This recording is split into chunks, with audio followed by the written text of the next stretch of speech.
Hey everyone, Georgie here with Ukraine Matters. Today we're talking about Putin and the majority of the Russian government being complete nut jobs. And this stems from kind of the discussions that have been lately happening in between Russia and Belarus, where Putin made his pseudo-historical overview that apparently Poland was present by Stalin to the Polish state. И именно благодаря Советскому Союзу, благодаря позиции Сталина, Польша получила значительные земли на Западе, земли Германии. Это именно так. Западные территории нынешней Польши – это подарок Сталина полякам. Наши друзья в Варшаве подзабыли об этом. Мы напомним. Then there is a lot of the different talking heads on the Russian government talking about that they should invade or destroy Poland. Lukashenko saying that Wagnerites are pressuring him into invading Poland. Начали напрягать вагнеровцы. Просятся на Запад, разрешите нам. Я говорю, вам зачем на Запад туда? Ну, и втихую мы же контролируем, что происходит. Ну, сходим на экскурсию в Варшаву и Жешув. The main important thing to understand, and what this should tell us, is not that Poland and Polish people should be feeling threatened. What this should represent to us is that whoever is in charge of Russia right now is completely delusional, and most of them are complete nut jobs, because the statements that they are making are bizarre to say the least, and this has been happening for a while. And it's nothing new for people in the Baltics, for example, mostly because we've seen all of these things talked about the Baltics for a very, very long time. Right now, the only way we're kind of getting exposed to it is because right now this war attracts a lot of attention, and a lot of the Russian internal politics are being represented publicly to the Western media. So one important thing that we need to take away from all of this staking, this is not a new rhetoric.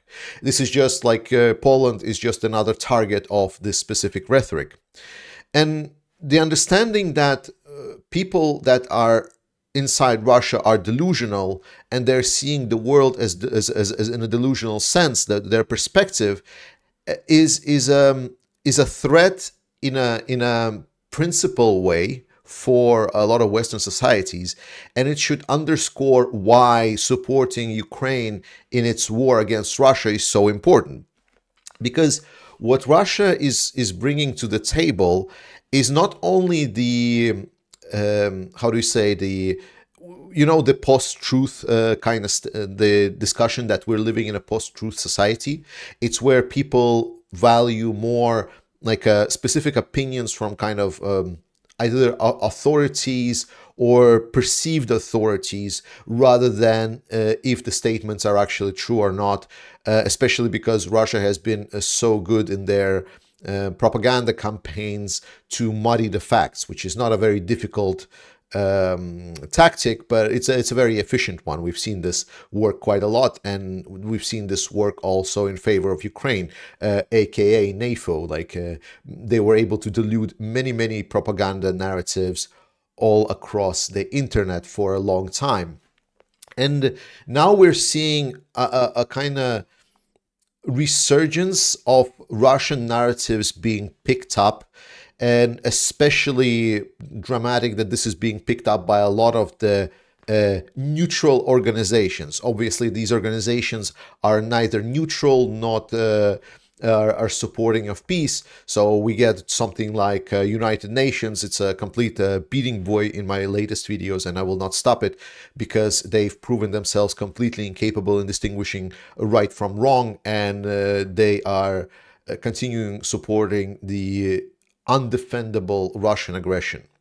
And the problem with what Russia is saying is that it is challenging the whole perspective of the world, right? We're not looking at the facts. Like UN commissions, every time they look at the situation in Ukraine, they're saying, Russians are committing every single war crime possible, like they're destroying everything. And yet Russians are not being blamed for it or excluded from UN or any sanctions being posed on them, like either from a General Assembly or anywhere else.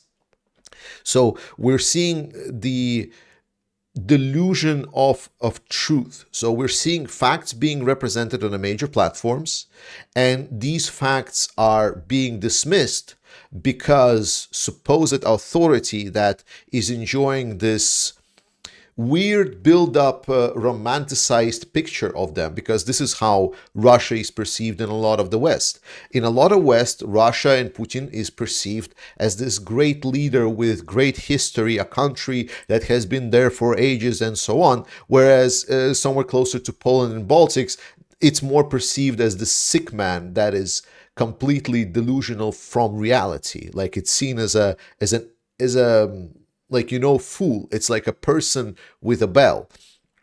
And the unfortunate truth is that these two perspectives also change how the narrative is perceived. So while people that are looking in a reality more of like in a situation on facts, on looking how Ukraine is actually fighting an unjust war that was started by Russia, they're looking at the facts, at all of the crimes that Russians have been committed and have been documented, right? And we're saying, well, you know, the people in Russia, they are delusional. Like, just look at their statements. And then people that just believe in this romanticized picture of Russia as this an internal state and Putin this great mastermind that supposedly can have whatever it wants because Russia big, apparently, then for them, all of these narratives is like, oh, this is like a full-blown justification why NATO bad, Ukraine bad, and so on. And the worst part is, as I say, is that it also deludes supposedly the rule of law world that Western powers have built, that helped build. Like after the Second World War, we built the United Nations, we built many other neutral organizations, you know, like the international shipping rights, international trade, international law, and so on. And now we're seeing Russia basically shitting all over them. And a lot of these organizations, unfortunately, are falling for it. And in this case, I want to underscore two examples. One example is the negative one with the Russian trade deal, like the trade deal that was with UN and Turkey, and Russia just got out. And now it's basically spitting in the face of the international maritime law, saying that, oh, you know, Black Sea is like, there's like neutral waters in the Black Sea, international waters that are not exclusive to Russia. And they say, oh, we're going to shoot down ships and we're going to threaten the trade in these waters. We're going to threaten this sea and so on. So they're acting as a pirate state in the sea, in that like a rogue faction. And we see pretty much negative response. Another the similar response of this of Russia blowing up the Kakhovka Kakhovka dam. Sorry, the nuclear power plant was the derivative of it. No, but the Russians blowing up Kakhovka dam, and is causing a huge ecocide. And we didn't see a lot of outcry from the ecological protection agencies or even like any humanitarian agencies, like for reals, like there was people dying because they got flooded on purpose by Russia. And then on the contrary, we see surprisingly a good representations of the world institutions, where we see that there has been an order issued for Putin, to arrest Putin for his crimes against the children of Ukraine. I'm pretty sure it can be categorized as crimes against humanity. And Putin was essentially forced not to go to South Africa meeting, the BRICS meeting, because South African government said that they will arrest him. Well, it wasn't the government. Actually, the government was forced. So we're seeing again the double standards. But we see that there was a effort to enforce the rule of law, the effort to enforce mutually agreed international laws. So in that sense, we see Russia instantly backed off. We see that Russia is a bully, and it's a bully in a sense that it will do as much, it will take as much as we allow it to take. And this is something that we still are struggling in our current world. And I am really, really hopeful, and I'm really looking forward to the time when the Western powers will realize that this is indeed the case. I believe a lot of Eastern European powers, if we can still call them that, have realized that you give Russia nothing, they get nothing, and they go fuck themselves. Whereas the Western powers, a lot of them are still looking at it and as a, maybe there is some ground for negotiations, for a potential future cooperation and whatnot. And for Russia, it just demonstrates weakness. It demonstrates that there is a potential easy gains for them to have, because that has been working out so far, and they see nothing that would indicate that it would not work in the future.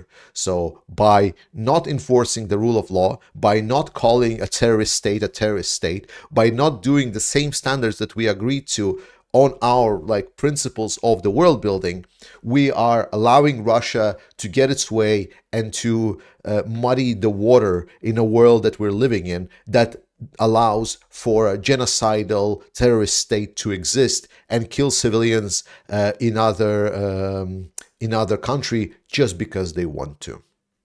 Thank you so much for watching this, guys. I love you all. Slava Ukraini, and I'll see you next time.